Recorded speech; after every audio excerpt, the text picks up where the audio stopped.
TV9 ಡಿಜಿಟಲ್ಗೆ ಸ್ವಾಗತ. ನಾನು ಭೀಮಪ್ಪ ಪಾಟೀಲ್. ಸಚಿವ ಬಿ ನಾಗೇಂದ್ರ ಅವರು ರಾಜೀನಾಮೆಗೆ ಆಗ್ರಹಿಸಿ ರಾಜ್ಯಾದ್ಯಂತ ಬಿಜೆಪಿಯನ್ನು ಪ್ರತಿಭಟನೆ ಕರೆ ನೀಡಿದೆ. ಅದು ಚಿಕ್ಕಬಳ್ಳಾಪುರ ಜಿಲ್ಲಾ ಘಟಕದಿಂದ ಅನಿರ್ದಿಷ್ಟಾವಧಿ ಧರಣಿ ನಡೀತಾ ಇದೆ. ಚಿಕ್ಕಬಳ್ಳಾಪುರ ನಗರದ ಒಂದು DC ಕಚೇರಿಯಿಂದ DC ಕಚೇರಿಯಲ್ಲಿ ಬಳಿ ಒಂದು ನಿನ್ನೆಯಿಂದ ಅನಿರ್ದಿಷ್ಟಾವಧಿ ಧರಣಿ ನಡೀತಾ ಇದೆ.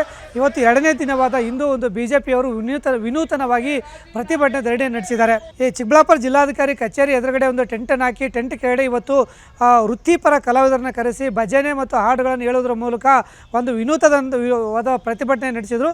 ಅಲ್ಲೂ ವಿಶೇಷವಾಗಿ ಒಂದು ಕಡೆ ದೇಶಭಕ್ತಿ ಗೀತೆಗಳು, ಮತ್ತೊಂದು ಕಡೆಗೆ ದೇವರ ಭಕ್ತಿ ಗೀತೆಗಳನ್ನು ಹಾಡಿಸೋದ್ರ ಮೂಲಕ ಒಂದು ಪ್ರತಿಭಟನೆಯನ್ನು ಮಾಡಿದರು. ಯಾಕೆಂದರೆ ಅನಿರ್ದಿಷ್ಟಾವಧಿ ಧರಣಿ ಅಂತಂದರೆ ಎಲ್ಲ ಒಂದು ಕಡೆ ಪ್ರತಿಭಟನೆಗೆ ಬಂದವರು ಬೇಜಾರಾಗಿ ಅಥವಾ ಬೇರೆ ಬೇರೆ ಕಾರಣಗಳಿಂದ ಆಚೆ ಹೋಗ್ಬೋದು ಅನ್ನೋದು ಒಂದು ಕಾರಣ. ಮತ್ತೊಂದು ಕಡೆ ಆ ಪ್ರತಿಭಟನೆಯಲ್ಲಿದ್ದಂಥವರಿಗೆ ಒಂದು ಮನರಂಜನೆ ಒಂದು ಕಡೆ ಆದರೆ, ಮತ್ತೊಂದು ಕಡೆ ಆ ಟೈಮ್ ಡ್ರ್ಯಾಗ್ ಮಾಡೋದಕ್ಕೋಸ್ಕರ ಇವತ್ತು ವಿಶೇಷವಾಗಿ ಹಾಡು ಭಜನೆಗಳ ಮೂಲಕ ಪ್ರತಿಭಟನೆಯನ್ನು ಸಹ ಮಾಡಿದರು.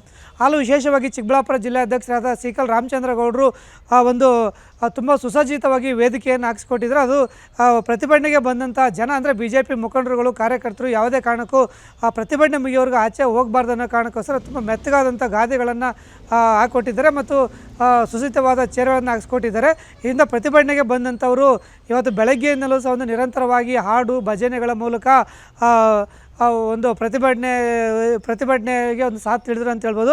ಮತ್ತೊಂದು ಕಡೆ ವೃತ್ತಿಪರ ಕಲಾವಿದರು ಎಂದರೆ ಅವರು ಹಾಡೋದು ಅಷ್ಟೇ ಅಲ್ಲದೆ ಪ್ರತಿಭಟನೆಗೆ ಬಂದಂಥವ್ರನ್ನ ಬಾಯಿಂದನೂ ಸಹ ಹಾಡಿಸಿದ್ದನ್ನು ನಾವು ಗಮನಿಸಿದ್ವಿ.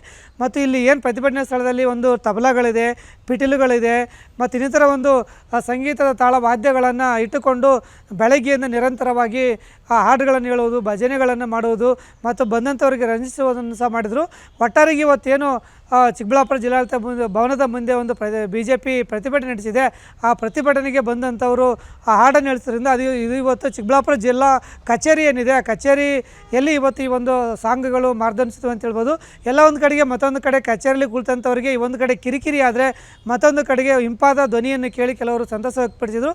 ಇನ್ನೂ ಕೆಲವು ಬಾರಿ ಅಧಿಕಾರಿಗಳು ಪೊಲೀಸರ ಮೂಲಕ ಹೇಳಿ ಈ ಒಂದು ಸೌಂಡನ್ನು ಕಡಿಮೆ ಮಾಡಿ ಮತ್ತು ಪ್ರತಿಭಟನೆಯನ್ನು ಸ್ವಲ್ಪ ಸಣ್ಣದಾಗಿ ಕೂಗಿ ಅಂತ ಹೇಳಿದ್ರು ಸಹ BJP ಮುಖಂಡರು ನಾವು ಪ್ರತಿಭಟನೆ ಮಾಡದೆ ಹೇಗೆ, ನಾವು ಪೊಲೀಸರಿಂದ ಅನುಮತಿ ಪಡೆದಿದ್ದೀವಿ ಅಂತೇಳಿ ನಿರಂತರವಾಗಿ ಜಿಲ್ಲಾಧಿಕಾರಿ ಕಚೇರಿಯ ಮುಂಭಾಗದಲ್ಲಿ ಹಾಡು ಭಜನೆಗಳ ಮೂಲಕ ಒಂದು ಪ್ರತಿಭಟನೆ ನಡೆಸಿದ್ದಾರೆ.